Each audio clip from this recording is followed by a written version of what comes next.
बात कर रहा हूं मैं आपसे किस चीज की? ऑर्गेनिक। अब इसमें हम बात करेंगे थोड़ी सी 11th की, यानी कि नेमिंग। अब नेमिंग वाला हिस्सा आपने देख रखा है, ऐसा नहीं 11th में देखा 10th में भी देख कर आ रहे हो। अगर कोई कहे कि मुझे बिल्कुल 11th नहीं आती, जैसे तुमने यहाँ पर गड़बड़ करी हो तो देख लो, ये सब 10th की नेमिंग है। 4 कार्बन का मतलब ब्यू, सारे सिंगल बॉन्ड है इसलिए ए, ब्यूटेन नाम। इनमें 4 कार्बन का मतलब ब्यू,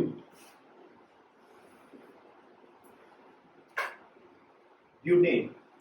लेकिन क्लोरो हम Cl को कह रहे हैं, और ये क्या है इसका आगे आने वाला प्रीफिक्स। ऐसे इसका नाम क्या है? 5 कार्बन। 5 कार्बन का मतलब पेंटेन, 5 कार्बन का मतलब पेंटेन। और ओइक एसिड। अब देखो ये एक, अभी मैंने किसका रजिस्टर देखा था, उसने ई डिलीट नहीं किया। जब 2 वोवल आमने साथ साथ आ जाए, ठीक है, 2 वोवल साथ आ जाए तो किसको हटाना है आपको? इस वाले वोवल को हटाना है। ये इंग्लिश की बात है, इसका केमिस्ट्री से कोई लेना देना नहीं है, ठीक है। जब मर्जिंग करते हैं तो वो आगे वाला वोवल हट जाता है। इसमें साइक्लो का मतलब क्या बेटा? ये साइकिल की चीज। साइक्लो 4 कार्बन का मतलब क्या है यहाँ पर आपका? ब्यू। 4 कार्बन का मतलब क्या है? ब्यू। और ये डबल बॉन्ड है इसलिए इसका क्या नाम पड़ा? इन। साइक्लोब्यूटेन इसका नाम, ठीक है। अब ये जो नाम लिखे आपने, इस हिस्से को हम कहते हैं ऑर्गेनिक और नेमिंग। दूसरी चीज क्या आती है ये बताओ नीचे आप।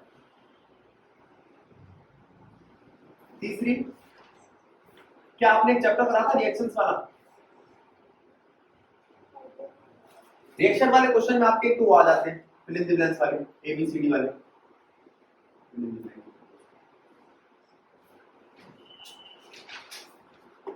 और एक नाम सुना होगा आपने, कन्वर्जन, सुना है? फिर बारी आती है रीजनिंग क्वेश्चन। इसके लिए ये फिर वही इनऑर्गेनिक वाला ऐसा बन जाता है, इसको तो ज्यादा गड़बड़ होती है, ठीक है। इसके लिए हमें कुछ थोड़े से टॉपिक चाहिए। 11th क्लास में हमने लेसन नंबर 2, 3 और 4 पढ़ा, जिसमें हमने लास्ट जब खत्म होता है ना 4, तो हम हाइड्रोजन बॉन्डिंग तक जाते हैं। कहाँ तक जाते हैं? कहाँ जाएगी बेटा? तू उधर शिफ्ट हो जा, उधर शिफ्ट हो जा, ठीक है। Hydrogen bonding. अब हाइड्रोजन बॉन्डिंग में जब हम आपसे बात करते हैं तो हाइड्रोजन बॉन्डिंग के अंदर यहाँ पर इंटरमॉलिक्यूलर फोर्स ऑफ अट्रैक्शन का काम करती है वो, और बताती है कि किसका मेल्टिंग पॉइंट ज्यादा है, किसका बॉइलिंग पॉइंट ज्यादा है। तो वो रीजनिंग वाले क्वेश्चन होते हैं। तो वो लेसन नंबर 2, 3, 4 आपके ठीक होने चाहिए, तो आपकी रीजनिंग कोई गड़बड़ नहीं करेगी। और फिर आते हैं ABCD वाले क्वेश्चन। ऐसे वाले क्वेश्चन आपने पता कब देखे थे? 10th में कभी ऐसा कोई क्वेश्चन करा है कि एक केमिकल है, ठीक है, जिसका कलर ब्लैक है, ठीक है, जो किसी एक्स मेटल का है, ऑक्साइड, ठीक है। अब उस ऑक्साइड को अगर मैं रिएक्शन कराता हूं H2SO4 के साथ तो उस मेटल का सल्फेट बन जाता है जो ग्रीन कलर का है। ऐसे करके काफी सारी बातें, तो वो पता लगा वो X क्या है, ये A क्या है, ये B क्या है, ये C क्या है, ये वाले क्वेश्चन, ये बहुत इंपॉर्टेंट है।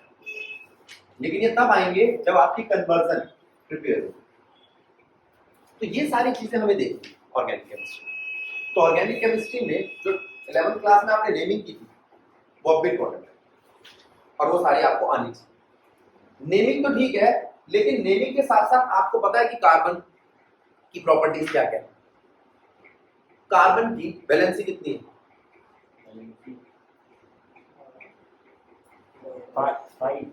5, बहुत बढ़िया। टेट्रावैलेंट, ठीक है। अब ये सारी बातें आपको पता होनी चाहिए। आगे कार्बन की कुछ छोटी मोटी बातें। पहली बात, क्या है ये? एलिमेंट है, नॉन मेटल है, इसके कोई एलोट्रॉप है? कौन से? डायमंड। और है क्या है? बकमिस्टर फ्लोरेंस, ठीक है। कोक, कोक पाउडर, ठीक है, ये एलोट्रॉप। अब ये इंपॉर्टेंट है, टेट्रा वैलेंसी। अब आप जानते हो 4 वैलेंसी का मतलब क्या होता है? वो चार बॉन्ड शेयर करेगा, ठीक है। अब गुड़िया नाम क्या है? माही। एक बात बता बेटा, चार इलेक्ट्रॉन शेयर करेगा या वो दे या ले भी सकता है? ऐसी कुछ बातें पता है? बता। देगा लेगा नहीं? अच्छा, किसी के पास एक इलेक्ट्रॉन होगा तो क्या करेगा? शेयर करेगा, देगा, देगा, कुछ करेगा ही नहीं। अरे इलेक्ट्रॉन है, भाजपा थोड़ी है।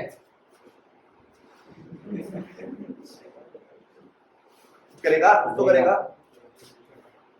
देगा। अब जरा ध्यान दो,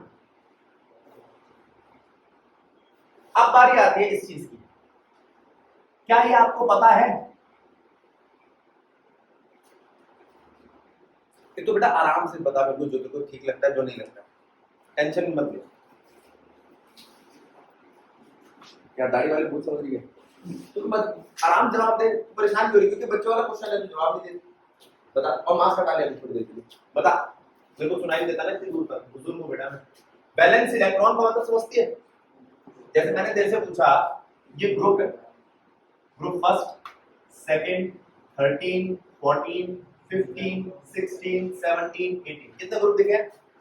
इन्हें हम बेसिक ग्रुप कहते हैं। पहला ग्रुप, दूसरा ग्रुप, ठीक है। अभी सुप्रिया देवी सोचते भैया गिनती आती नहीं है, पहले दूसरी बार 13 लिख दिया। नहीं, वो जो बीच के 10 गायब करे वो क्या है? Transition elements. उनकी प्रॉपर्टीज थोड़ी सी अलग है भाई, उनको हम अलग तरीके से। लेकिन यहाँ जितने भी आपको ग्रुप दिखाई दे रहे हैं, इनके पास बैलेंस इलेक्ट्रॉन कैसे? इसके पास 1 है, 2, 3, 4, 5, 6, 7, 8। अब सुनियो, अब तू बता बेटा, जिसके पास 1 इलेक्ट्रॉन है वो लेगा, देगा या शेयर करेगा? तू बता। दे देगा। हाँ, क्या दिक्कत है? वो कहेगा मैं अपना इलेक्ट्रॉन दे रहा हूं। क्यों? पहले तो ये बताओ, ये टर्म आई क्यों? वैलेंसी। और कहां से आई? वैलेंसी क्यों आई? कोई क्यों इलेक्ट्रॉन लेता और देता है? और कुछ? ऑक्टेट आए, ये वर्ड आया ऑक्टेट। 8 ही ग्रुप लेके चल रहा हूं मैं, ठीक है। अब ये कह रहा है कि भैया आपको पता होता तो कुछ है नहीं।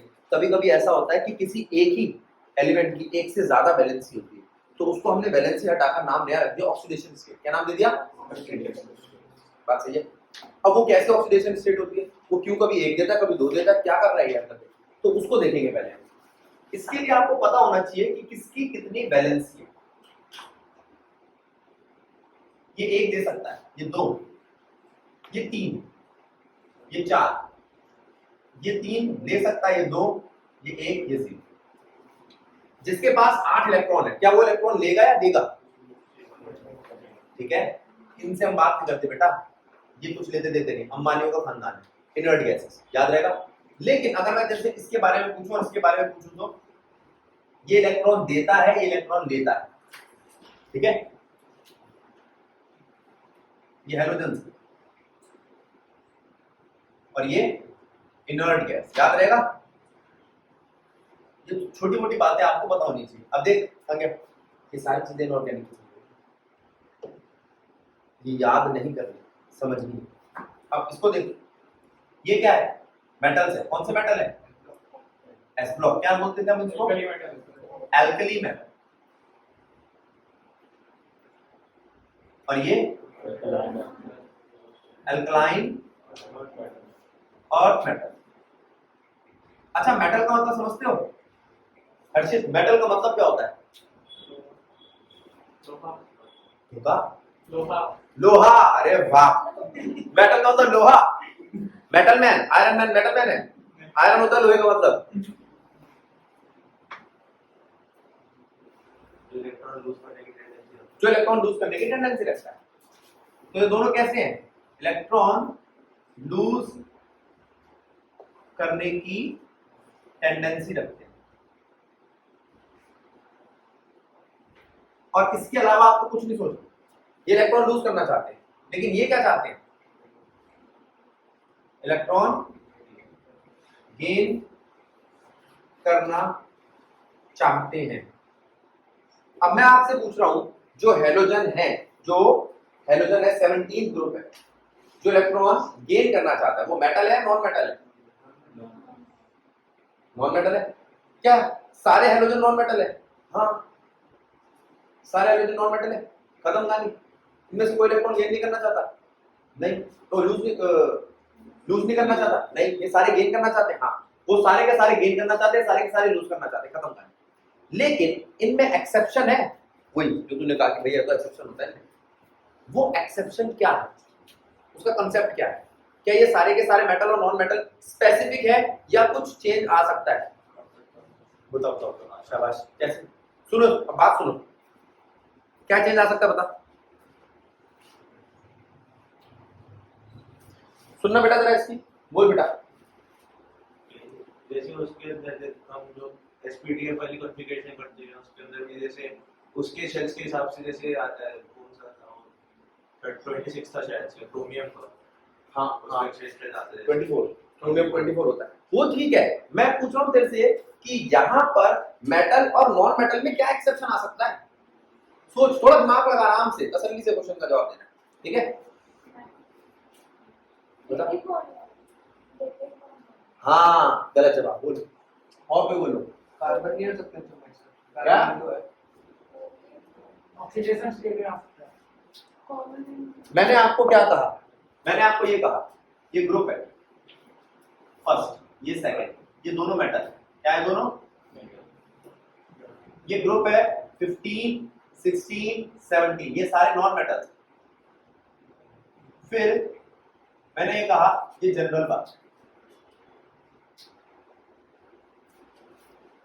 फिर इसने कहा भैया ये तो मैं कह रहा था एक्सेप्शन होते हैं, लेकिन उस एक्सेप्शन का कोई तो रीजन होगा, साफ सुथरा रीजन। क्या है वो? Valence electron change in configuration update पूरे नहीं होते। हाँ, मैं तुमसे पूछ रहा हूँ ये सारे मेटल है? आपने कहा हाँ भैया सारे मेटल है। नीचे जाते वक्त ये सब मेटल ही रहते हैं? हाँ मेटल ही रहते हैं। अब तुम बताओ, नीचे जाते हुए मेटलिक प्रॉपर्टी इंक्रीज करती है डिक्रीज करती है? इंक्रीज। पक्की बात है। क्यों? जैसे जैसे साइज बड़ा होगा, जो इसने कहा था, इसने कहा भैया इलेक्ट्रॉन लूज करने वाला मेटल है, लूज करने की टेंडेंसी बढ़ेगी। बहुत साफ सुथरी बात है। ऐसा यहां होगा? हाँ, ये 17 ग्रुप है, ये इलेक्ट्रॉन लेते ही है। फुल गुंडा केजीएफ पूरे पीरियोडिक टेबल का, ये नहीं देता किसको इलेक्ट्रॉन, ये लेता ही है। लेकिन जैसे जैसे आप नीचे जाते हो, इसके इलेक्ट्रॉन लेने की टेंडेंसी थोड़ी कम हुई, और कम हुई, और कम हुई, और कम हुई। तो ऐसा हो सकता है कि कभी कभार ये इलेक्ट्रॉन दे, ठीक है? लेकिन मैं फिर भी कह रहा हूं ये सारे नॉन मेटल्स। यहां पर देखा जाएगा आपका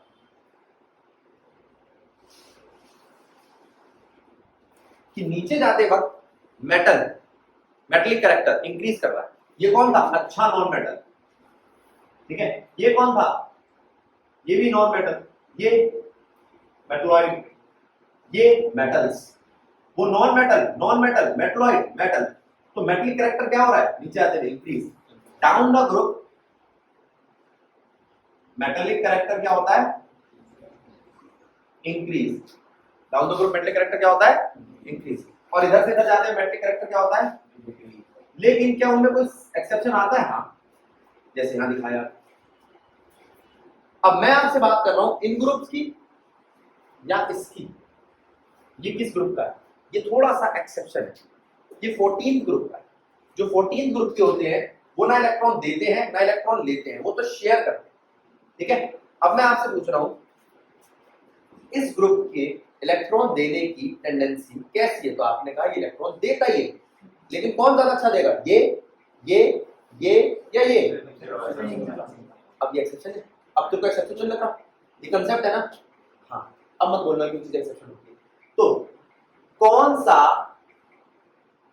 मेटल, एल्कली मेटल, आसानी से इलेक्ट्रॉन छोड़ेगा? कौन सा नहीं छोड़ेगा? सारे छोड़ेंगे। कौन सा नहीं छोड़ेगा? अरे सारे छोड़ेंगे। क्वेश्चन पे डिपेंड करता है। मैं सारे क्वेश्चन फ्रेम करूंगा, तू देखियो कि रीजन सबका अलग क्यों। पहला मैंने तेरे से क्वेश्चन पूछा, एल्कली मेटल्स में से कौन सा मेटल इलेक्ट्रॉन नहीं छोड़ेगा? सारे छोड़ेंगे, ठीक है? अब इसने कहा ठीक है भैया, संजय ने कहा था सारे छोड़ेंगे, कसम नहीं खानी है, कसम खा ली, अब तो छोड़ेंगे। दूसरा, अब तो छोड़ता वो आयनिक होता है।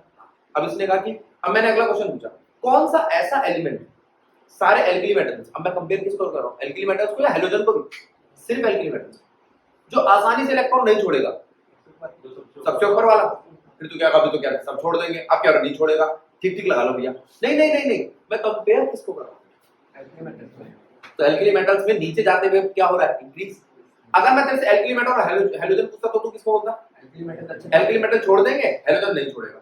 लेकिन मैं कह रहा हूं सिर्फ एल्किली मेटल्स में, तो तू कहेगा भैया जो ऊपर वाला होगा वो आसानी से नहीं छोड़ेगा, ऐसा क्या है भाई, उसको उसका साइज छोटा, down the group size increase करता है, atomic size down the group increase करता है, जिसकी वजह से जो इफेक्टिव न्यूक्लियर चार्ज होता है वो डिक्रीज करता है, जिसकी वजह से आयनाइजेशन एंथैल्पी डिक्रीज करती है, और इलेक्ट्रॉन छोड़ना आयनाइजेशन एंथैल्पी ही है। अब इसने कहा भैया न्यूक्लियस कौन होता है, ये न्यूक्लियस का कौन सा, ये आप क्या बोल रहे हो, इफेक्टिव न्यूक्लियर चार्ज। क्या आप न्यूक्लियस जानते हो कौन होता है एटम में, बनाएं। ये न्यूक्लियस है आपका,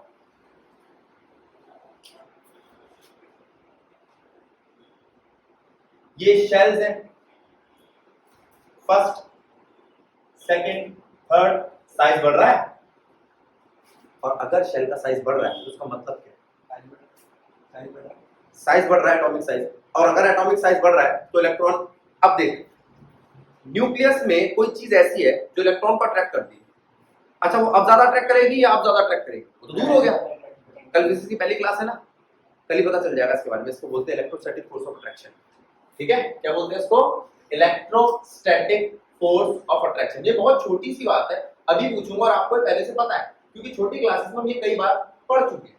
मैं आपसे पूछ रहा हूं यहां पर रहता कौन है न्यूक्लियस में, बताओ न्यूक्लियस में कौन रहता है, अच्छा न्यूक्लियस के अंदर रहते हैं न्यूट्रॉन और प्रोटॉन, इसके ऊपर कोई चार्ज नहीं न्यूट्रॉन के ऊपर, तो क्या ये कोई फोर्स ऑफ अट्रैक्शन या रिपल्शन लगाएगा,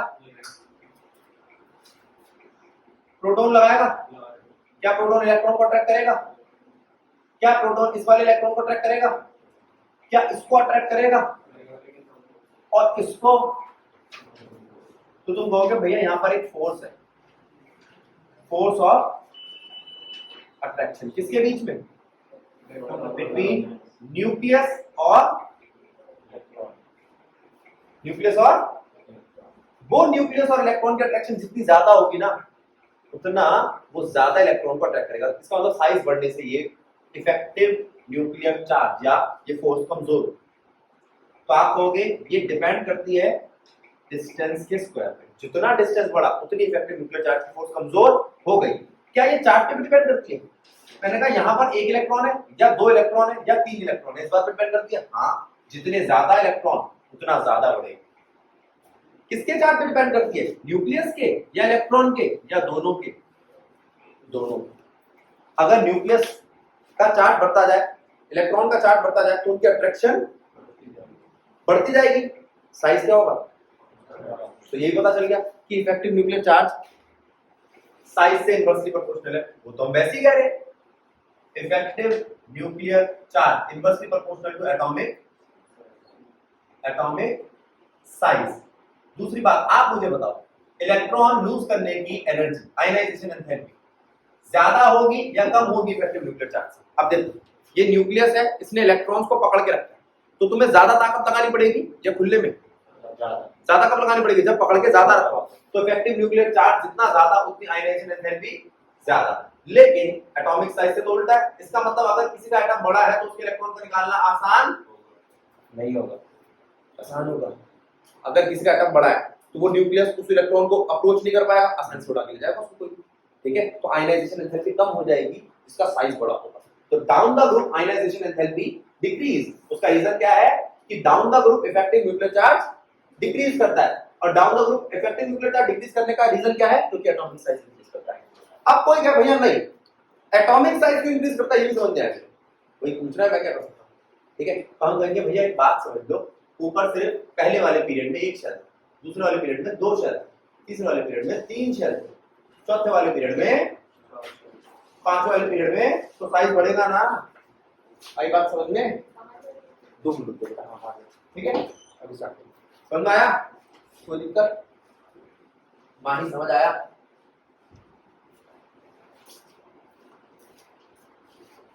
अब बारी आती है इसके बाद, ये कौन सा ग्रुप है? अब फर्स्ट ग्रुप इलेक्ट्रॉन आसानी से छोड़ देता है, सेकंड थोड़ी दिक्कत करता है, 13 और ज्यादा, 14 बिल्कुल नहीं देगा, 15 ये तो लेगा, 16 ये भी लेगा, 17 ये भी लेगा।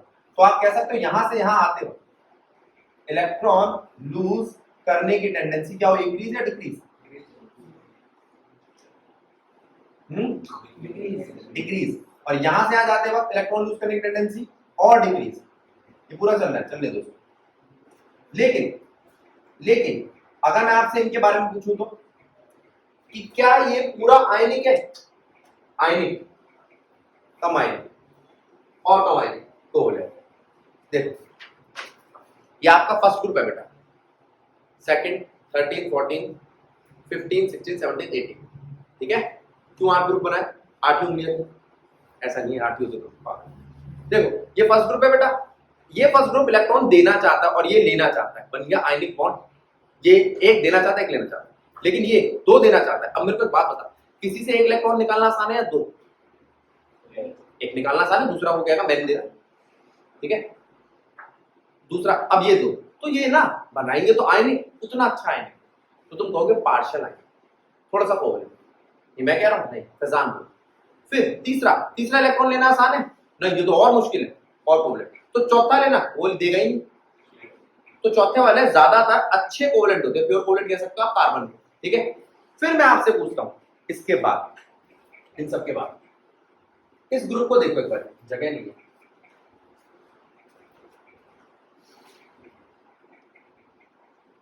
अब एक बार इस ग्रुप को देखना बेटा जरा, ये कौन सा ग्रुप है? इनमें से कुछ भी ऐसा तो नहीं ना बेटा जो आपको भी नोट करना हो? ये ऑर्गेनिक वाली बातें नहीं है, ये बेसिक है, लेकिन ये समझ नहीं आता काम नहीं चलेगा। अब इसको देखो बेटा, ग्रुप कौन सा है?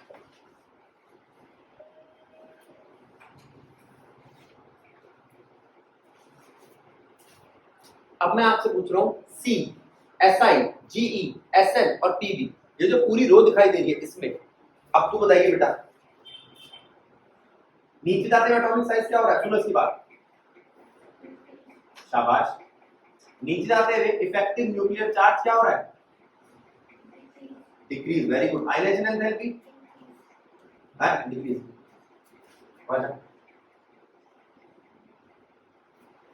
अब नीचे जाते हुए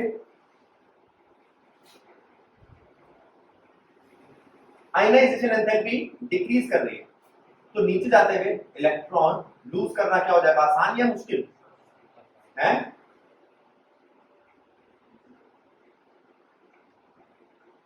बता, इलेक्ट्रॉन लूज करने की टेंडेंसी क्या होगी?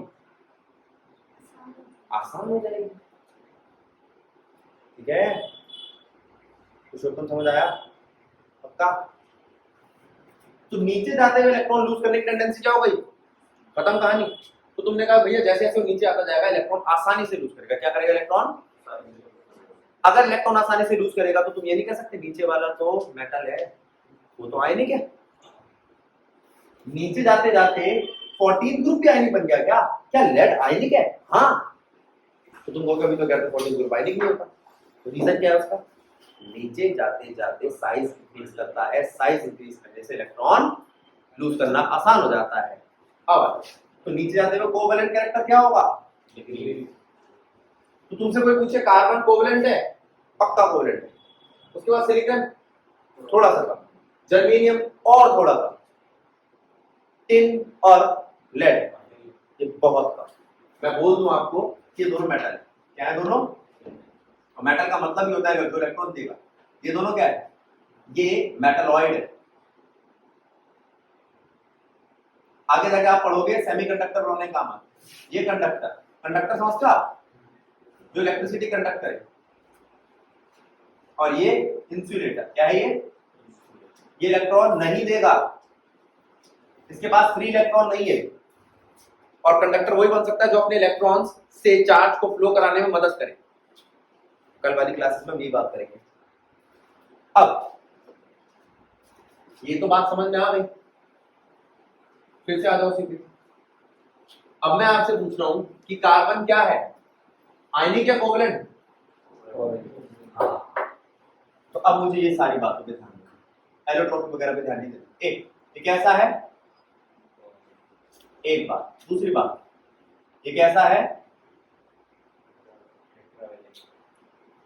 अब ये दो बातें पता है तो मैं काम कर सकता हूं इन बातों पे।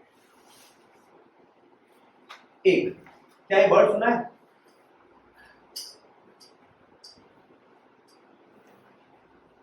बोलो, हाइब्रिडाइजेशन वर्ड सुना कभी आपने?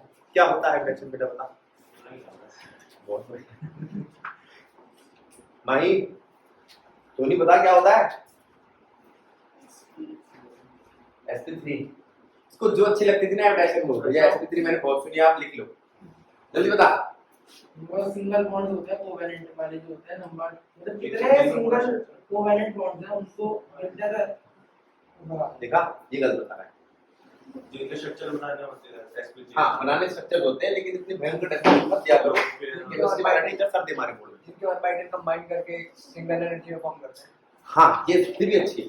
जब दो स्लाइटली डिफरेंट एनर्जी के ऑर्बिटल्स कंबाइन करें और अपने आप को रीडिस्ट्रीब्यूट कर दें और ऐसी एनर्जी में आ जाए कि एक जैसे बने, ठीक है?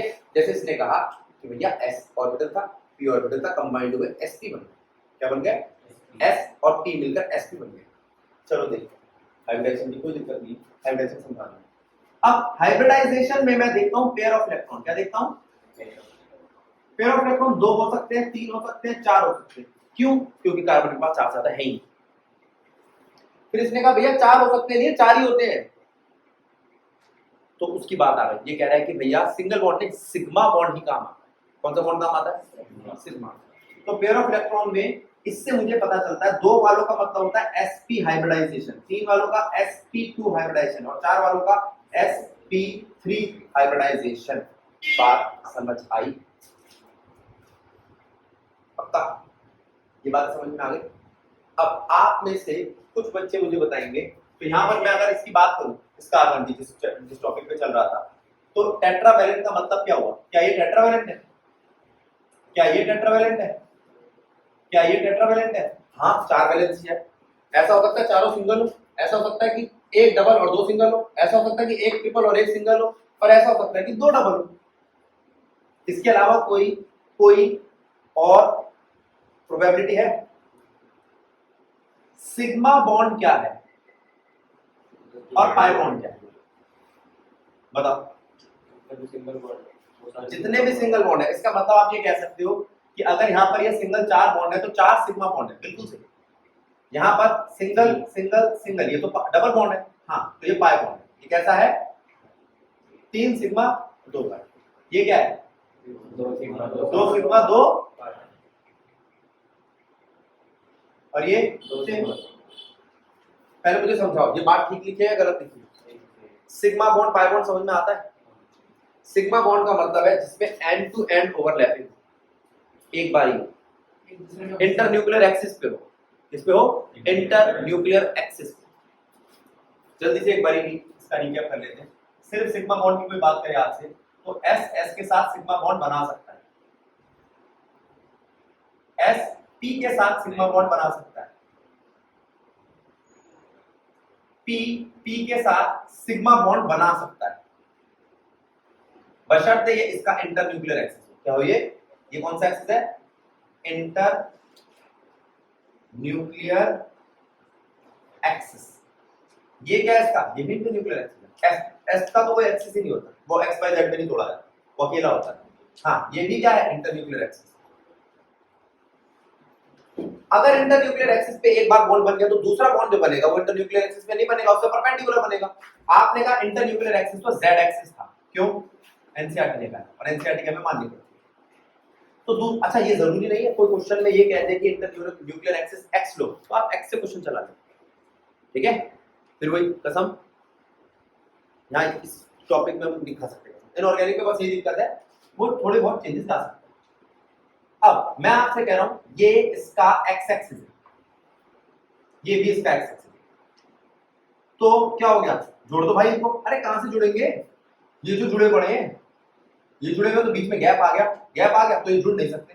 तो ये क्या करेंगे? इस तरीके की साइड में ओवरलैपिंग करेंगे। कैसी? ऐसे ही वाई मिला, पी बाय पी बाय। नहीं समझ आया तो पाई बॉन्ड और सिग्मा बॉन्ड में पहला डिफरेंस, सिग्मा बॉन्ड पहले आता है, इंडिपेंडेंट है, ये किस पे डिपेंड नहीं करता। सबसे पहला बॉन्ड कौन सा है? सिग्मा। और कैसा है? ताकतवर। और कैसा है? ताकतवर। दूसरा ये कैसा है? End to end overlapping. End to end overlapping के बाद ये कैसी ओवरलैपिंग? ये रोटेशन पॉसिबल है। क्या क्या पॉसिबल है? अच्छा अब ये देखना, ये क्या है? एंड टू एंड है? नहीं, साइड। क्या रोटेशन पॉसिबल है? नहीं, टूट गया। पाई बॉन्ड में रोटेशन पॉसिबल नहीं है। Pi bond end to end नहीं, साइड पे होता है।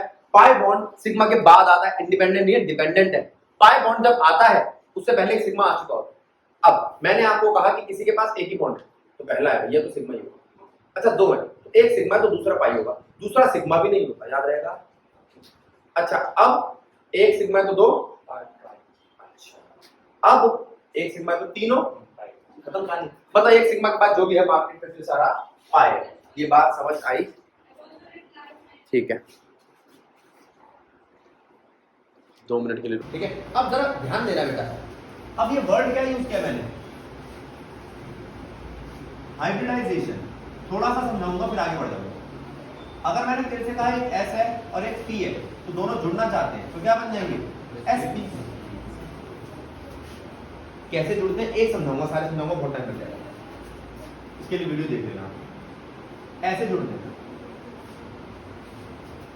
मैंने कहा रीडिस्ट्रीब्यूट कर दो पूरी एनर्जी को, फैला दो तो एस और पी आए और ओवरलैप होकर फैल जाए, ठीक है। और जब वो फैले तो कुछ ऐसे फैले, दिख रहा है आपको शेप बराबर है कि अलग है? इसका मतलब वहां तो है जो सर अट्रैक्ट कर रहा है, देख लीजिए भाई कौन इधर ये फैल गया बस, ठीक है। कौन सी है ये? कौन सी हाइब्रिडाइजेशन है? एसपी। अब किसी ने कहा कि भैया एसपी तो समझ में आ गई, जरा sp2 की समझा लो।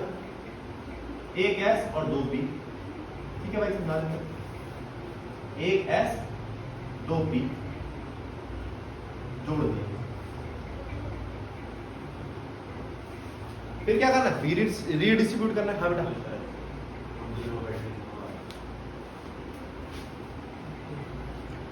फिर रीडिस्ट्रीब्यूट कर रहा है, कर दे भाई रीडिस्ट्रीब्यूट। sp2 बांट दो, 1 2 3।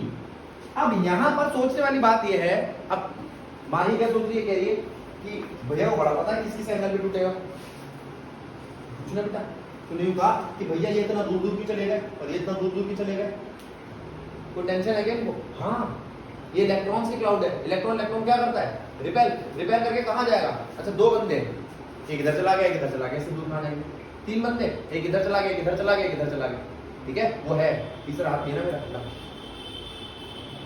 ये इससे दूर जा सकते हैं बेटा। ये 120 डिग्री है, कितना डिग्री है? 120 डिग्री।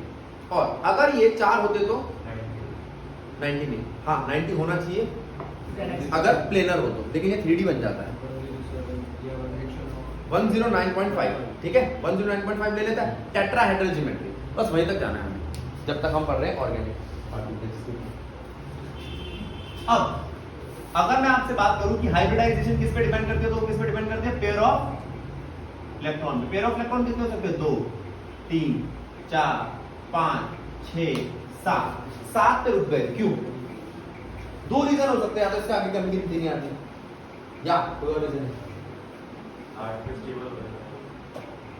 पे जाके तो पॉकेट बन जाएगा, उसके आगे वो क्या करेगा? ठीक है। एस पी जल्दी से बता, ठीक है गलत है?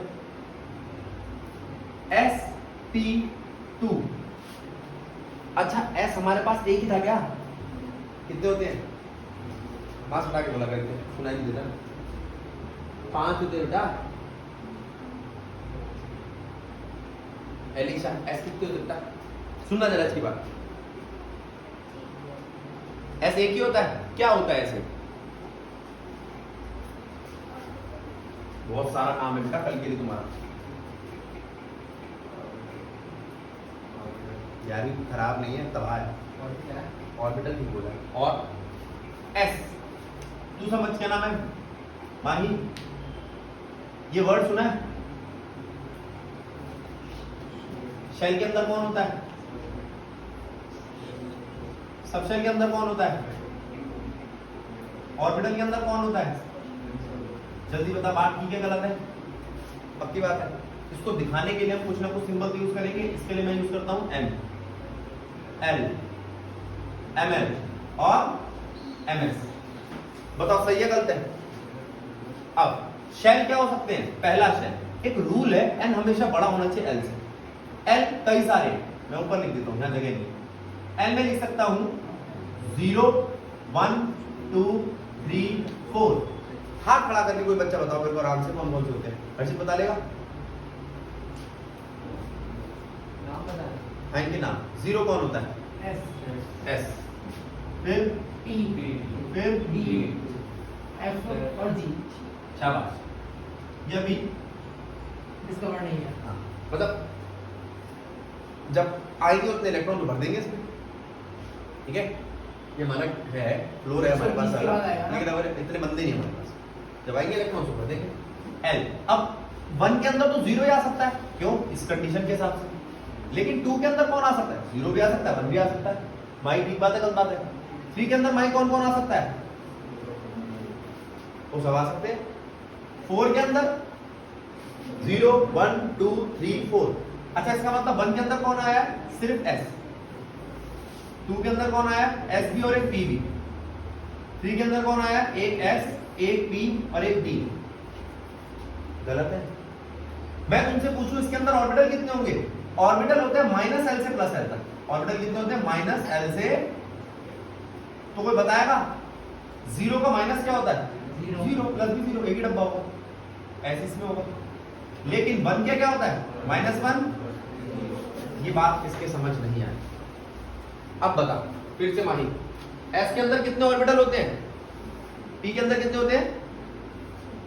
3 कौन कौन से? -1 0 +1। और डी के अंदर 5। कैसे बना के देखते हैं।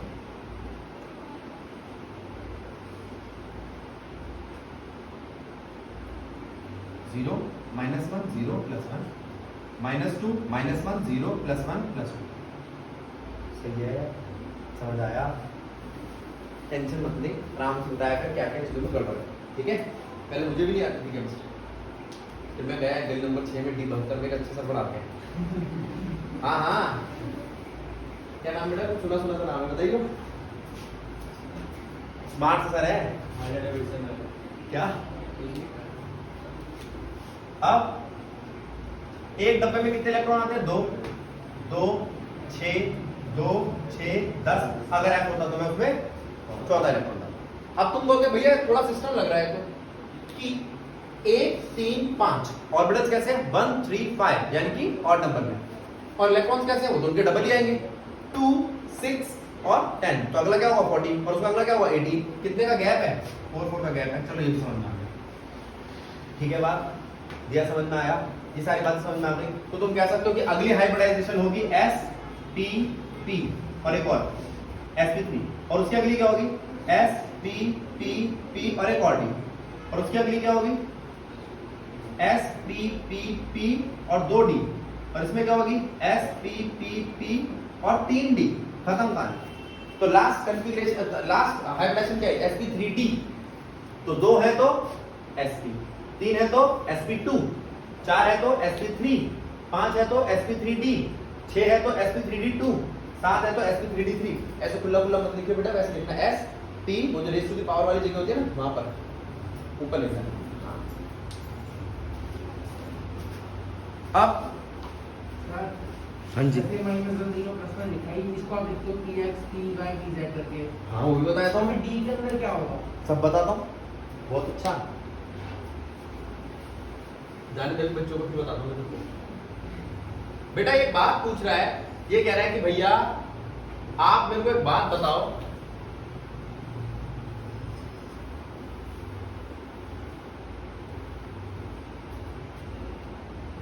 कि S के अंदर तो एक ही डब्बा होता है, टेंशन लेने की जरूरत नहीं। P के अंदर 3, तो एक होता है PX, PY, PZ, इसकी शेप भी होती है डम्बल। D के अंदर क्या होगा? DXY, DYZ, DZX, DX2Y2 और आखिरी 'DZ2। ये नहीं पता तेरे को? अरे मैं इसको नहीं समझ आया। इनकी शेप नहीं कराई थी x स्क्वायर y स्क्वायर की, कंबाइन होती है तो x स्क्वायर y स्क्वायर में x और y पे आपको ओवरलैप करना पड़ेगा, और इनमें क्या होता था, इनमें बिटवीन होता था। हाँ ठीक है, तीन ही तो 3D ही तो है, 3D में 5 चीजें लगानी, तो कैसे लगाओगे, x और y के बीच में, y और z के बीच में, z और x के बीच में, तीन खत्म हो गए जगह, तो क्या करें, तो x के ऊपर y के ऊपर चौथी जगह बन गई, पांचवी कहाँ लगाए, z के ऊपर, इसके अलावा कुछ नहीं। ठीक है, इनकी शेप भी बताई थी, कोनिकल शेप बताई थी, वो सारी बात भूल गए सब कुछ। SPD समझ में आया, क्लियर हुआ, ठीक है। अब SPD के हिसाब से यहाँ पर हाइब्रिडाइजेशन फिर से देखना, 2 के लिए SP, 3 के लिए SP2, 4 के लिए SP3, 5 के लिए SP3D, 6 के लिए SP3D2 और 7 के लिए SP3D3। समझो, क्लियर हुआ। तो यहाँ पर हमें समझ में आया कि हाइब्रिडाइजेशन क्या होता है, हाइब्रिडाइजेशन के हिसाब किताब क्या क्या है, SP, SP2, SP3 वगैरह सब समझ में आ गया। अब मैं आपसे बात कर रहा हूँ किस चीज की, हाइब्रिडाइजेशन की बात। अब वो बात समझ में आ गई जो भी लिखी थी कार्बन की, कार्बन टेट्रावैलेंट होता है वगैरह वगैरह। अब मैं आपसे बात कर रहा हूँ कार्बन की चेन। अभी तक ये जितना पढ़ा है ये सब बेसिक है, बहुत ज्यादा बेसिक, ठीक है, छोटी छोटी बात है। अब मैं आपसे बात कर रहा हूं कार्बन की चेन। ये कार्बन की चेन, ठीक है, कार्बन की चेन के साइड में कोई Z लग गया, ये क्या है, different electro negative chemical species. ये आयन हो सकता है, ये पूरा का पूरा मॉलिक्यूल हो सकता है, ये कोई एक एटम हो सकता है, वगैरह वगैरह। क्यों, हम चैप्टर जो शुरू करने वाले हैं उसमें लगा हुआ। अब मैं आपसे पूछता हूं, ये कार्बन की चेन है, ये Z लगा हुआ है, ये अगर ज्यादा इलेक्ट्रोनेगेटिव हुआ तो क्या कहोगे आप इसको, और अगर ये कम इलेक्ट्रोनेगेटिव हुआ तो, आपको ऐसा तो नहीं जिसको इलेक्ट्रोनेगेटिव नहीं पता। इलेक्ट्रोनेगेटिव का मतलब होता है ये उससे इलेक्ट्रॉन लेगा या देगा, लेने की टेंडेंसी रखेगा। जब शेयरिंग हो रही होती है ना तो लेते देते नहीं है, टेंडेंसी रखते, पोलैरिटी होती है। ज्यादा इलेक्ट्रॉन गेन वाला क्या करेगा, नेगेटिव पोलैरिटी, और कम इलेक्ट्रॉन गेन वाला क्या रखेगा, पॉजिटिव पोलैरिटी। तो मैं कैसे पूछ रहा हूँ बेटा, ये मोर इलेक्ट्रॉन नेगेटिव है, लेस इलेक्ट्रोनेगेटिव को हम क्या नाम दें, तो हमने कहा मोर इलेक्ट्रोनेगेटिव जो होगा वो होगा इलेक्ट्रॉन विथड्रॉ करने वाला ग्रुप, और लेस इलेक्ट्रोनेगेटिव इलेक्ट्रॉन डोनेट करने वाला ग्रुप। इसका एक और नाम भी आप रख सकते हो, जो इलेक्ट्रॉन विथड्रॉ कर चुका है, करके बैठ गया है, ठीक है, वो आगे जाके मैं उसको न्यूक्लियोफाइल बोल सकता हूं। क्या, क्योंकि वो खुद तो इलेक्ट्रॉन विथड्रॉ करके बैठ गया, अब क्या चाहेगा, नेगेटिव है ना खुद, नेगेटिव चीज क्या चाहती है, पॉजिटिव। पॉजिटिव हम यहां पर बोल रहे हैं न्यूक्लियस, क्या बोल रहे हैं। अब जरा इस बात को देखो,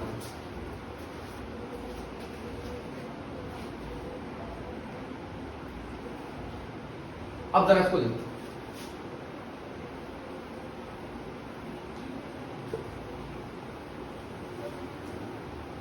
ये क्या है,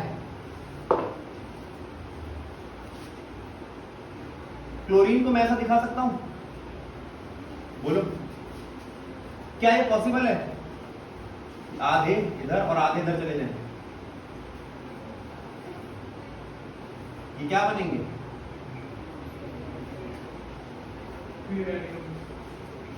और क्या ये पॉसिबल है कि ये खुद लेके चला जाए उनके इलेक्ट्रॉन, ये इलेक्ट्रोफाइल, और ये न्यूक्लियोफाइल। मैं यहां ये कहने की कोशिश कर रहा था कि न्यूक्लियोफाइल और इलेक्ट्रोफाइल फॉर्म में हो सकता है। इलेक्ट्रोफाइल को मैं ई से दिखाया करूंगा और न्यूक्लियोफाइल को NU से, ठीक है। अब कोई तुमसे पूछे इलेक्ट्रोफाइल क्या है, ये ज्यादातर पॉजिटिव और ये ज्यादातर नेगेटिव होते हैं।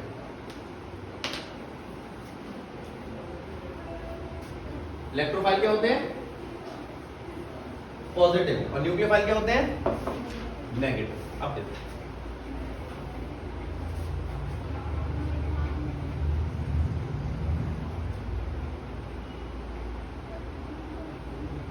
पॉजिटिव,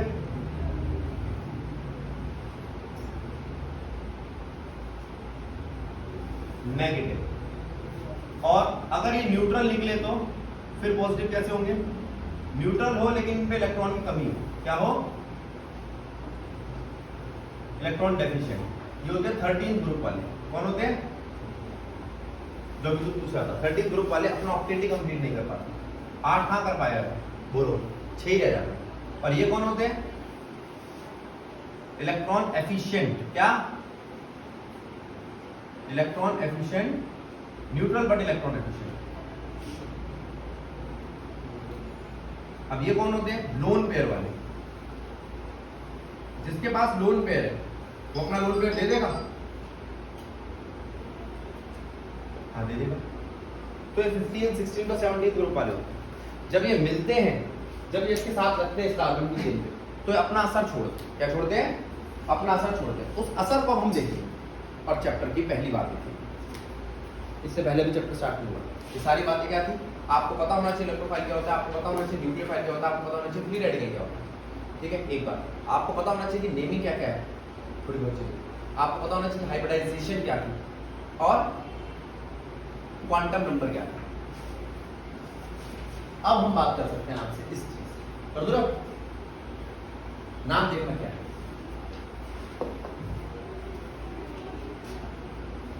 क्या लिखा है?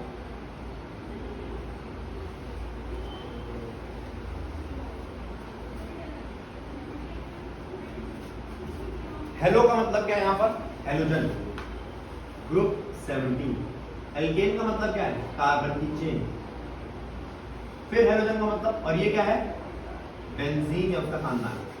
एरीन, एरीन का मतलब क्या होता है? बेंजीन। अगर मैं आपसे कहूं कि ये क्या हेलो एल्केन है? फ्लोरो CH3, हाँ fluoro methane, fluoro C2H5, fluoro ethane, bromo C3H7, bromo propane, iodo C4H9, iodo butane. या क्या ये हेलो एरीन है? क्लोरोबेंजीन या फ्लोरोबेंजीन। तो आप कहोगे हाँ भैया अब ये कैसा है? नेगेटिव या पॉजिटिव? नेगेटिव। अभी तो पढ़ के आ रहे हैं 17 ग्रुप नेगेटिव होता है। नेगेटिव कौन होता है? इलेक्ट्रोफाइल या न्यूक्लियोफाइल? न्यूक्लियोफाइल। और ये अच्छा इसके साथ बैठा है तो अभी के लिए तो इलेक्ट्रोफाइल। ठीक है, ये इलेक्ट्रॉन देने की टेंडेंसी में, वो इलेक्ट्रॉन लेने की टेंडेंसी में। देने की टेंडेंसी और देने की टेंडेंसी में से क्या कहते हैं? पोलैरिटी। शेयर जब कर रहे हो इलेक्ट्रॉन, आयनिक बॉन्ड नहीं है, कैसा है? शेयरिंग वाला। लेकिन शेयरिंग वाले में भी कोई इलेक्ट्रॉन ज्यादा दे रहा होता है तो उसे देने वाली टेंडेंसी कहते हैं और एक लेने वाली टेंडेंसी होता है। ठीक है, क्योंकि उसके पास 7 इलेक्ट्रॉन है वैलेंस, इसके पास 4 है। तो कौन ज्यादा ताकतवर लग रहा है आपको? 7 वाला। आई बात समझ में आया? ठीक है, तो ये समझ में आ गया। अब अगर इसकी नेमिंग हो तो समझ में आ जाएगी। वैसे अभी मुझे से बोल दिया मैंने क्या क्या किसका नाम था। अब इनकी नेमिंग समझ में आती है। अगर फिर मैं आपसे कहूं कि ये चीज क्या है तो याद करो जो परसों 10 नेमिंग में आए थे। बोलो क्या ये? आइसोप्रोपेन, क्लोरो आइसोप्रोपेन, और इसे कहते हैं नियो।